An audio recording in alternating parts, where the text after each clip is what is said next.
LPG gas को लेकर इस वक्त बड़ी खबर सामने आ रही है जो आम लोगों के लिए राहत भरी हो सकती है।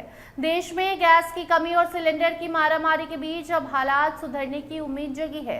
दरअसल करीबन 45,000 टन एलपीजी गैस लेकर एक बड़ा टैंकर भारत की ओर आ रहा है, जिससे रसोई गैस की सप्लाई बेहतर होने की संभावना है। इसके साथ ही गैस के दाम में भी गिरावट आएगी। बढ़े हुए दाम से राहत मिलेगी। ग्राहकों के बजट में जो गड़बड़ी है वो अब नहीं होगी। जहां पश्चिम एशिया में चल रहे तनाव के कारण होर्मुज़ जलद मरुमध्य से जहाजों की आवाजाही पर काफी ज्यादा असर पड़ा है। यही रास्ता दुनिया के कई देशों के लिए तेल और गैस सप्लाई का मुख्य मार्ग है। अब जब यहाँ आवाजाही रुकती है तो इसका असर सीधे भारत जैसे देशों पर पड़ता है, जो बड़ी मात्रा में तेल और गैस आयात करते हैं। इसी बीच सर्वशक्ति नाम का एक बड़ा गैस टैंकर भारत के लिए उम्मीद की किरण बनकर सामने आया है। ये टैंकर करीबन 45,000 टन लिक्विफाइड पेट्रोलियम गैस यानी एलपीजी लेकर चल रहा है। ये गैस भारत में घरों में खाना बनाने के लिए इस्तेमाल होती है, इसलिए इसकी कमी होने पर आम लोगों को सबसे ज्यादा परेशानी हो रही है। गैस के दाम भी बढ़ गए हैं।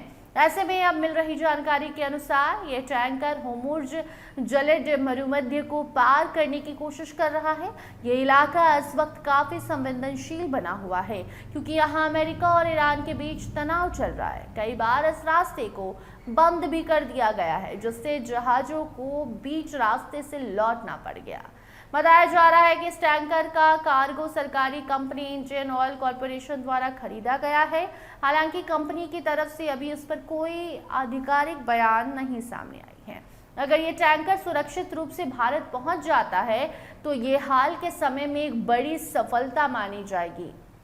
भारत दुनिया का दूसरा सबसे बड़ा एलपीजी उपभोक्ता है और बड़ी मात्रा में गैस विदेशों से मंगाता है।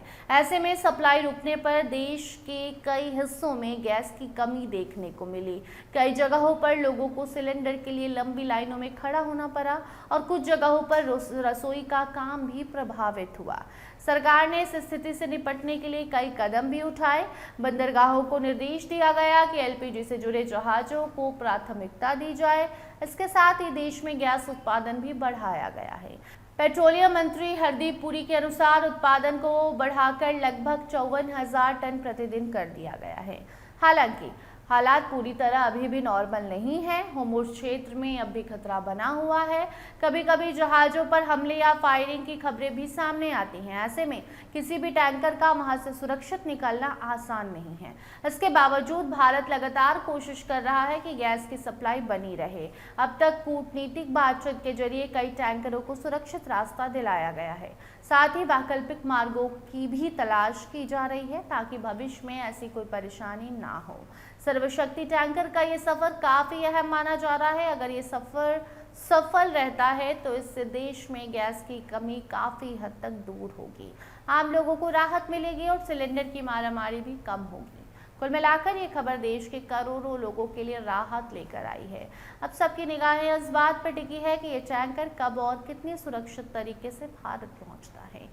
अगर सब कुछ ठीक रहा तो आने वाले दिनों में रसोई गैस की स्थिति पहले से बेहतर हो सकती है और जो समस्या हो रही है एलपीजी गैस की और दाम जो एलपीजी के बढ़े हैं वो सब कुछ नॉर्मल हो जाएंगे। तो फिलहाल इस खबर में इतना ही। इससे जुड़ी कोई नई अपडेट आएगी तो उसे आप तक हम जरूर पहुंचाएंगे।